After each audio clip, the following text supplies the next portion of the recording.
Hey y'all, welcome back to the studio. I'm Aramis, the artist. If you are new here, welcome to my channel. I have been over here on YouTube sharing my journey, the life in my art studio. So I am a full-time acrylic painter and muralist out here in Seattle, Washington. I've been pursuing my art for the past 5 years and it's been full-time for the past 3. I'm creating this video for you all. One of my most popular videos on my channel so far, and actually one that has the most questions, is my canvas storage video. So I am answering all of those questions today because I know it is a little bit different how I stretch my canvases, or the lack thereof of a stretch. So if you have a specific question in mind, I am going to timestamp a lot of this information down below so you can hop straight there. With all the housekeeping out the way, you know what you need to do, boo. Grab you a cup of tea and let's hop into this.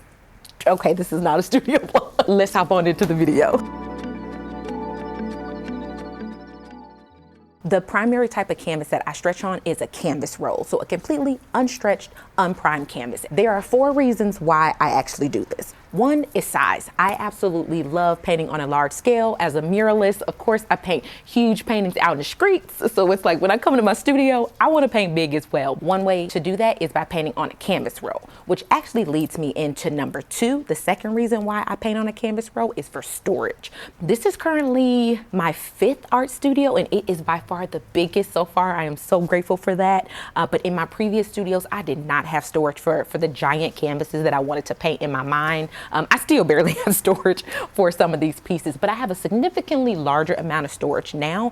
But since I paint so many paintings, it's really helpful to have these paintings just easily where I can just roll them up and tuck them into my storage closet. The third reason why I paint on a canvas roll is because they are easy to transport. If you all watch my Yellow No. 5 exhibition art installation vlog, you saw that I painted a giant painting. Her name was Chocolate Milk and she was around 10 feet tall. I was working on her on the wall right behind me, and if I was to transport that painting, I would have had to rent a truck, have a whole team helping me move that thing. It just would have been a process. So with the canvas roll, I was able to just fold it up nice and loose. The other paintings, I was able to roll those up how I typically do, and just go from there. So if you all missed that one, I'm gonna make sure to link it up here, there, yeah. The 4th reason, this probably should have been the first to tell you the truth, but the 4th reason why I use a canvas roll for my paintings is cost. If you have been to the art supply stores, then you know a really large painting can be very expensive. So when I want to paint something really big, it is extremely cost effective to get a canvas roll or get a canvas blanket, stretch it myself, prime it myself, do the entire process. Of course, it takes a little bit more time, but look, we artists. We love to get our hands up into something. So it's actually a lot of fun for me. So pretty much those are the 4 main reasons why I use a canvas roll instead of stretched canvas. Okay, now it's time to move on to my canvas prep process. So I start with the canvas roll or canvas blanket, depending on where you get it from. I'm gonna tell you all more about where I get my canvas from in just a little bit. Once I have my canvas roll, I staple it up to the wall. Now, since I have an actual art studio that is separate from my home, I actually pay rent here in this space. Like it's paint all over the floor, there's paint all over the walls. Obviously, I have a little bit more leeway when it comes down to damaging things. So of course, I understand if this is not feasible for you at home, but what you could do at home is actually staple some loose canvas roll on plywood, and then once you're ready to roll it, take it off, etc. But for now, I'm just going to continue with what my canvas process is. I staple it up to the wall, wrinkles and all, because once you apply the gesso, it's actually going to pull it nice and taut and it's going to remove all those wrinkles. So once it's stapled to the wall, I add a layer of tape around just so I can have a clean line. But actually, sometimes I add it, sometimes I don't, depending on really my mood. Gemini, too tight. Usually I do tape it so I can keep it nice and clean. And then it's time to move on to the primer. I apply 2 to 3 layers of gesso depending on the type of texture that I want. I use a very thick industrial grade type canvas, so it is very rough. I actually do like that, but sometimes people for portraits like their canvas a bit more smooth. If you do want your canvas a bit more smooth, I recommend that you apply a few more layers of gesso and you can sand it. So my first layer of gesso, I add quite a bit of water to it. Before I apply the gesso to the canvas, I first need to get it ready. What I like to do is add a little bit of water to the gesso just to dilute it a little bit so it's not as thick and so that it can penetrate the fibers of the canvas. I always keep an empty bucket around, so I'll pour some fresh gesso in this empty bucket, pour that in, add a little bit of dash of water, mix that all together so that it can be the perfect consistency. I'm gonna show you all what that consistency is for me, and how I like to apply it. Now everybody gonna be a little different. I'm gonna get this mixed up and then we'll be ready to apply the gesso to the canvas. Let me tell y'all, I thought I was doing a life hack by adding water to it, but actually for this video, when I recorded the instructions, I was like, oh, it actually says that on the bottle. That's actually recommended by the Gesso company, that your first layer, add some water to it.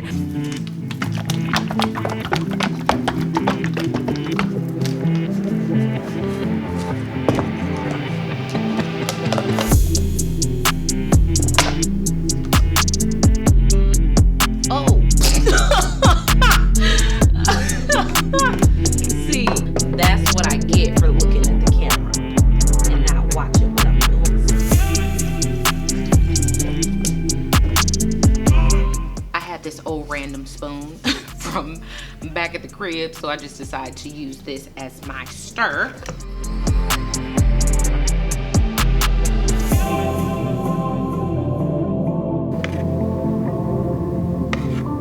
It's not runny. It's a nice little yogurt consistency. I just wanted to show y'all really quick the materials that I use. Literally, it's the same supplies that you would use to paint your home. What's really nice is like it's telescopic, so it can actually extend itself. I use this on murals as well, so it'll help save your back. And so I have my paint rollers here, and I just use, these are the smooth to semi-smooth surfaces, 9-inch high density knit. So these don't have to be like the super fancy kind, but I would recommend getting some that are in like the medium, decent quality version, because the super cheap stuff does tend to shed and it leaves those little fibers and little hairs in your gesso. So we definitely don't want that to happen. I just get these from Home Depot. This is the brand Better. After I have mixed my gesso, I pour it in a paint tray and I literally just roll it like I'm painting a wall. So let's hop into it.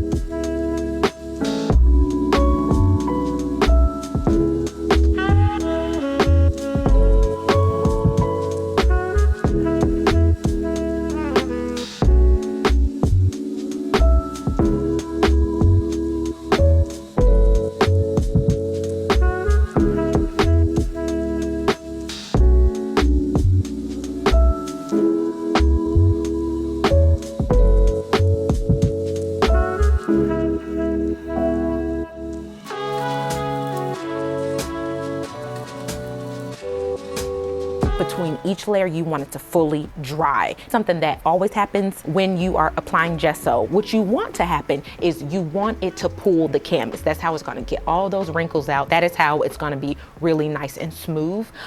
So for me, whenever it's stapled up on the wall, it can literally pull it off the wall and cause warps in between layers.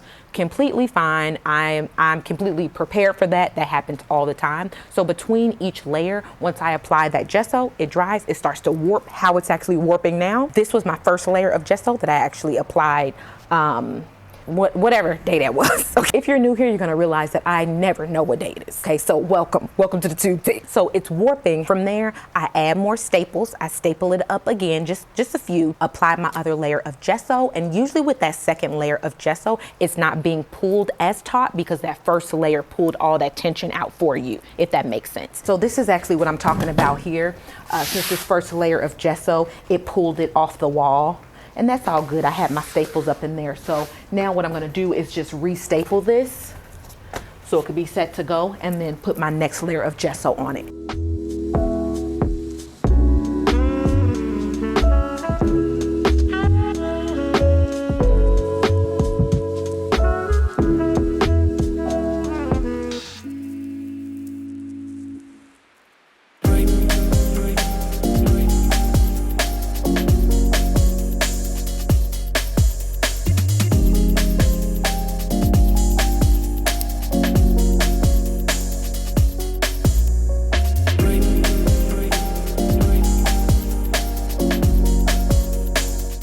And then your third layer, you're all set to go. Remember, You want the canvas to completely dry between every single layer. Once those layers are dry, we ready to paint. Now I'm gonna move on and talk about the painting process. So for me, you all probably have seen from my vlogs, once it's all done and ready to paint on, I completely take the canvas off the wall and lay it on the floor. You all see I love to pour paint. I love to just like make all sorts of just different natural designs from gravity. However the paint wanna flow, we just let it flow. But of course, if that's not your process, you can definitely keep it up on the wall. But once it's down on the floor, I'll pour paint, I'll have fun, do my whole thing. Let that layer dry, and then I re-staple it back on the wall and then go from there. Whether I paint a woman, paint some trees, paint some leaves, whatever. But that's how my process is. But now is the time when I want to dive into some of you all's questions. So a question that I get pretty often is, does the paint crack when I roll it? No, it doesn't. Let's talk about it. So I use acrylic paints. Now, tempera paints, which like nobody should be using tempera paints, y'all. I'm sorry. Just no. But I do use acrylic paint. It does not crack when I roll it because it's a soft, loose roll. As long as you aren't causing any harsh creases or folds in the canvas, it will not crack. But what is going to be important when you're storing your canvases is maintaining certain temperatures. So whenever it's super cold, acrylic paint can crack. So of course I'm inside a temperature monitor space, so it's not that big of a deal. So I did show from my last canvas storage video that I do roll it on a PVC pipe, so just over time the roll isn't being crushed and causing creases and folds, which can potentially crack the paint. The other question that I get is, can it be stretched once I'm done with the painting? And the answer to that is yes. So that's actually how I show my work in galleries, exhibitions, art shows. So I'll paint them here unrolled and then roll them up so that I can be easy to transport them. And then once I get to the location, I stretch them on site. And now, just a caveat, minor cracking can happen when I'm stretching the canvas. It's just like right there on the seam. And usually I'm framing the canvas, or it's just something that's so small that nobody is noticing but me. If it is something that you are concerned about, like pretty much you're gonna stretch the canvas and it's your final stretching, like it's done, you aren't gonna take it off the stretcher bars and try to restore it, I would recommend stretching it on your stretcher bars. If when you bend the canvas, you see a little bit of exposed raw canvas underneath, you can just go in and just dab that with a little paint, just touch it up a little bit and then go from there. It'll be all set to go. But I should make sure I say this caveat. I do not use canvas pliers when I am stretching my pre-painted canvases. Canvas pliers, they are awesome. Like I actually don't use them a lot because I have them. I don't really use canvas pliers that much. But I noticed when I was using canvas pliers on my pre-painted canvas and then tried to stretch it, the canvas pliers was pulling it so tight that it was causing cracking. So I would recommend that you just use your bare hands when you are trying to stretch your pre-painted canvas. The other question I get is, can you unstretch the canvas and re-roll it? The answer to that is yes. I absolutely love doing that. If you are super OG, then you probably saw a vlog from a long time ago, and this is when I was uninstalling the Nettie Award art exhibition that was out here in Seattle.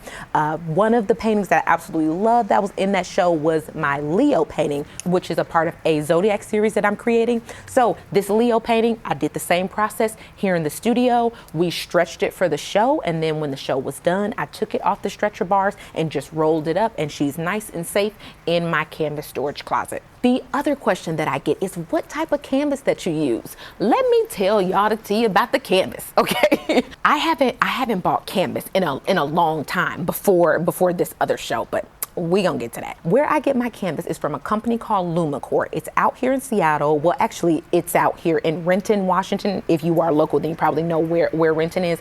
They give this canvas away for free, y'all. I do not understand like how they have all this extra canvas. They pretty much say it's like a byproduct of something that they already make. They are a architecture firm that's out here in Washington. And so somebody made a Facebook post like 2 years ago saying that this company was just giving away free canvas. Like they're constantly producing this and they wanted to avoid it being in the landfills. And I'm like, yes, please. Hello. So whenever I go down there, I drive down there and I just fill up my car with as much canvas as I can. So that's pretty much where I get my canvas from. And I know that's not super helpful if you are not here in Washington, But I do have another place where you all can get canvas roll. So for this last show that I was telling you all about, the Yellow No. 5 exhibition, all of those paintings were not from Lumicore. I actually purchased that canvas online from a company called Jerry's Artarama. Artarama, whatever. I purchased a 120-inch by 6-yard canvas blanket. So when it's shipped to you and it's that big, they actually fold it up like a blanket, so it will have creases in it, but it's all good because y'all know they will come out once you prime it with the gesso. I was able to get 4 paintings out of that, and that whole thing was $73. And so that's what I'm saying, that it's super cost effective to actually use canvas roll instead of stretch canvas. But of course, it can be different depending on your space. Obviously, like, I'm a full-time professional artist, so I have a studio space that can allow me to stretch these giant canvases. Whenever I go to a gallery, there's a team there to help me. So of course, when I was first starting out, I was using stretch canvases. I still have quite a few original paintings that are on stretch canvases and still work for me. So of course, do whatever works for you. It is the next day, and last night I finished up coat number 2 and coat number 3, so the canvas is looking pretty good. I want to hop into your questions. So I asked folks on YouTube, and I gathered some of the questions that was in my last YouTube video about my canvas storage, so let's dive right in. I had a few questions about this, so I'm specifically addressing Den's John question. Thank you so much for watching my channel. I heard this a couple times in a few other of my videos, mentioning like where artists actually roll the canvas with the painting on the outside to prevent cracking. I think that's awesome too. I just haven't had any issues with cracking. I wanted my painting to be on the inside. As you see in my canvas storage closet, they're all kind of like bunched up together. So if I had the painting out on the outside, it would be exposed, at risk for scratching. But I figure you can probably, of course, wrap it or like protect it in something, put it in plastic or cloth or something. So people might roll it on the inside or the outside. For me, I do the inside, and I haven't had any issues with cracking. I would say though, it seems like people are really concerned about cracking. It's also important to make sure that you aren't rolling the canvas too tight, like you're not trying to like roll it like this tiny little thing. When I'm using the PVC pipe, it's around, I don't know, maybe like 4 inches or so. It's a nice round circle so that the canvas can just like roll nice and smoothly over it, and we're not at major risk of cracking. I hope that helps. Next up, we have Asia. You were asking about what type of paints that I use. I use acrylic paints. I want to dibble and dabble a little bit into oils, but that'll be a little bit later. And actually with Golden, they're the plug. Now they have a new type of acrylic paint that is called Open, that actually dries a lot slower, similar to oils, but not as slow as oils, but it gives you a little bit more blending time. So that's just a little random tip. There were also some other questions from Alpha. Thank you so much. As well as Parag. I hope I'm not mispronouncing that, but I did address those earlier in the video, asking about if they're mounted or if they aren't. You could see I staple it to the wall and they aren't mounted on the wood first. Now, some of my paintings I have stretched on stretcher bars and then gessoed it, but I have not taken those off the frame. That can be a little bit more difficult, and now you are at risk of cracking the paint because now that the gesso has dried in this like solid form when you fold the corners, taking it off the frame can definitely put it at risk of cracking. So that is why I staple it to the wall instead of stretching it, because these pieces that are already pre-stretched, those are not coming off the damn stretcher bars. Okay. Once they're on there, they're on there. Of course you can though, right? Like there's just like so much I want to talk about with canvas. I don't want this video to be too long. Let's keep going. Rock Candy Art, hey.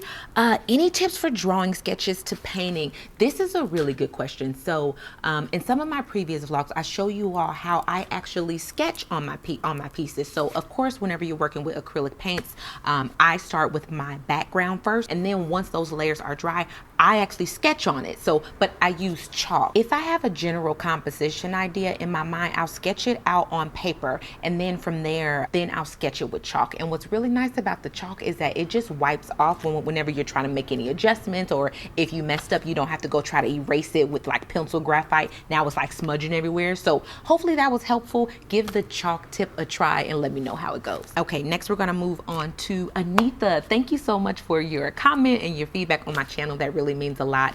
I think what you suggested is an awesome idea. Please consider doing a how-to for artists trying to get into murals for the first time. so true. It can really be intimidating. I think I could see myself doing something like that in the future. There's a phenomenal artist out here on YouTube called 1000. He actually pretty much like started his art career out here in Seattle. So I had like the honor of meeting him when he had his store that was out here in Pioneer Square on Washington, it was like First Avenue in Washington or something. Now he is like blown up on YouTube. He has a phenomenal channel, and he actually has some videos on his channel about starting murals and tips for muralists. So I would highly recommend checking out 1000, but I'll definitely keep that feedback into consideration. Okay, that about wraps up the questions for YouTube. Let's head on over to the questions that you all submitted for Instagram. It was just a few on the gram. It was just a few. So literally I just asked Instagram these yesterday, probably not even 18 hours ago, but we got a few comments. I really want to try to get this video out, so I'm gonna just go ahead and move forward. And of course, IG, if y'all got more questions, y'all can drop them right here on the Tube team. Let's see. Sharpie Darling, I love your username. I'm here for that. Okay, you were asking, is canvas my favorite medium to paint on? It is. I absolutely love canvas. I love the texture of it. I love how flexible it is. Literally. Thank you for the question. Oh, and actually, so Sharpie Darling and Pauline on Instagram asked similar of the same question, where do I get my canvas from? So I addressed that earlier, telling you all more about that. Hannah had a great question. Thank you so much, Hannah, for your question. You asked, where's the screenshot? Let me get the right question. Y'all can read it. Does your canvas preparation work for more mediums than just painting? And yes, it does. You can use this for watercolors, pastels. Actually, let me show y'all this. Oh my God, this was amazing. I had the pleasure and honor and privilege to go to New Orleans with Golden. Golden is one of my favorite acrylic paints to work with. And so I did their artist educator program. This was October. Was this last year? Yes, this was last year. And so actually, these are some of the teaching tools that they provided us with. So right here, these are just showing examples of, you know, the short answer, Hannah, is yes. Let's just say yes, because this might have to be a whole nother video. So I'm gonna bring it back to your question when it came down to my specific type of canvas preparation. I mean, obviously these are giant, so, but of course, if you have like a smaller canvas that you're working with, I could definitely see you using watercolors, alcohol inks, oils, all sorts of things. So yeah, this definitely works for more mediums than just acrylic paint. Okay, I wanted to show you all some of these canvases. So this one here is actually this is the Lumicore canvas, the super thick industrial grade canvas. This is one that I did, received it raw, just like the canvas roll. I stretched it on the stretcher bars and then I gessoed it. Pretty much the standard way to stretch a canvas on stretcher bars. That is what I did for this piece. This is the zodiac sign Aries, which is a part of my zodiac series. So she has been stretched, and you can see on the corners that, I mean, literally the corners are painted. It's all solid. It's all locked in. So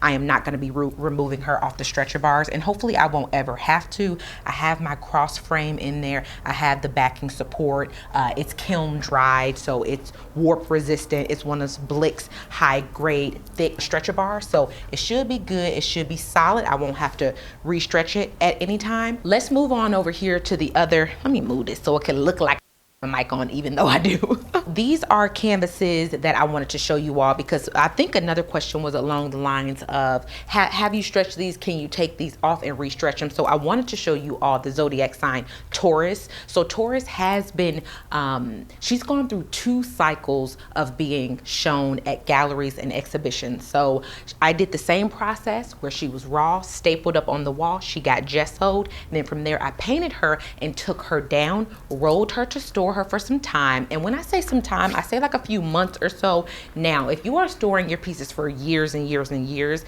in a space that is super cold or not temperature monitored, of course you can have some issues there with paint cracking. But if you just have your pieces in a safe, dry space that is, you know, like warm, like a natural home space, you should definitely be fine when it comes down to cracking. Now, this is specifically for acrylics.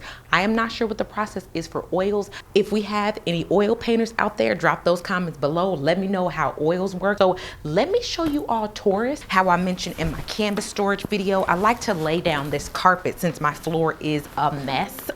It's so dirty. And I don't want to get my canvases messed up and all dirty. Sometimes I like to do the dramatic pop love that. So this is one that I taped with the tape so that I could have a nice clean edge. And so, yeah, I mean, this is pretty much how it looks. You could see here from the corners when she was stretched. So we have just some folding there, but what's nice is that I actually leave this seam here so that I can have this space to fold, and so that I'm not folding actually on the painting.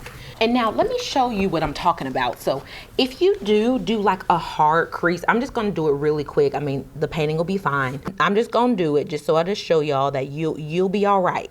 Then once you open that back up, you're fine. Now, if you do fold your painting on that edge and then you have that crease and you are permanently keeping it on the stretcher bars, you aren't gonna be removing it, you can just fold it and then dab in that little corner just to protect that area there. So I'm gonna get her wrapped back up. I showed this entire process in my canvas storage video, which was the inspiration for this entire video, answering you guys' questions. So if you have not seen that video, you should definitely check it out. But I'm just gonna get this one rolled. I feel like Taurus is a good example of when I stretched the painting on stretcher bars but didn't have to fold the painting itself.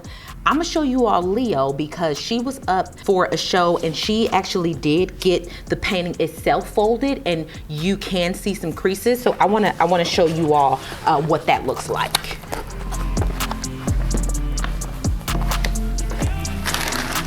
Okay, here we have Leo. I think she's been rolled for about, she's been rolled for a little bit over a year now.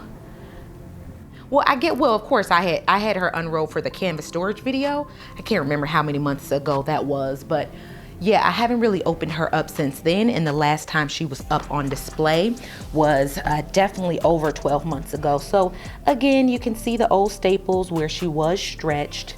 And you can see here for this corner, I actually did fold on the painting itself. So it's like, this is where the crease was. This is actually fold inside of the corner, so nobody's gonna see that. So on the edge, let me show you what I'm talking about. On this edge, you see how that happens? Just a little bit there, right on that seam. To me, that's not a huge deal. So you can dab that up with some red paint and take care of that. But what's really nice is like the next time I stretch her, I'm gonna know exactly where my stretch line is. I'm gonna know exactly where to go. But for that, did I dab on the back? I didn't. For some of the other paintings, like on the back, I have some marker lines. But for this one, I guess your girl was just eyeballing it. we just made it work for Leo. But also, this happens, let me show y'all. Okay, this went from me trying to be super professional to vlog style. Hello, it's a vlog now. Just a reminder, the canvas that I have is super thick, y'all. It's like ridiculous how thick this stuff is. So this is an old canvas. This is actually one that was store-bought. This was like the standard stuff, around 7-ounce weight, just standard, not like bad, not good, just like a standard canvas. If you're using standard canvas in your studio, that's perfectly fine too. It's actually even less prone to cracking when you stretch it on that corner edge. So let me show you what I mean. So for this was like I actually ripped this trying to take this off the damn stretcher bars, but this was some old album art that I had did for a friend way back in the day. This was like some owls. I didn't want to trash it, but I also didn't want it on the stretcher bars anymore because it was just taking up too much space. So yeah, get rid of it. It's fine. Obviously, my motto for life is it's fine. It's fine. No, I was really pissed when it happened. Let me show you. So like, for example, if I was to fold this and do that deep crease, that doesn't happen because these fibers are tighter and smaller, you know, versus that other one is super thick and rough. What's great about acrylic, it is a polymer base, so it's pretty much like a plastic base medium. And as we know, unfortunately, there's a lot of plastic in our oceans, and that stuff is durable, okay? So similar to your acrylic paintings, it is durable, it will last. For this painting, I don't have a PVC pipe in it. Obviously, it's kind of scrap painting at this point, the way that I've been treating it over the years. But for my Zodiac series, which is gonna be up at some point, y'all, still working out the details, but the way, if you are interested in my art, first of all, thank you. Thank you for watching the video this long and this far. I do keep my newsletter subscribers in the loop about new shows that I have coming up or new artwork that I'm working on and where I'm going to be in the local Seattle area and abroad. So if you would like to sign up for the newsletter, then I'll definitely make sure to drop some information below. Okay, I have been recording this video for the past 3 days and I have a feeling that it's gonna get long. So I'm gonna have to cut quite a bit of this out. Look, it is the end of the year. Your girl is about to get her life together. I am working on content planning and organizing things, getting ready for 2021. So I'm not gonna see you all again until the next year. I'm coming, guns are blazing. She gonna be ready. 2021 is the year. I am super excited to be on this journey with you all. So if you are not subscribed, what are you doing? Make sure you subscribe. We are building. Happy holidays 2020. We can finally officially put this year behind us in just a few short days. Thank you all so much for watching this video, and remember, if you liked it, like it, and I'll see you all next time.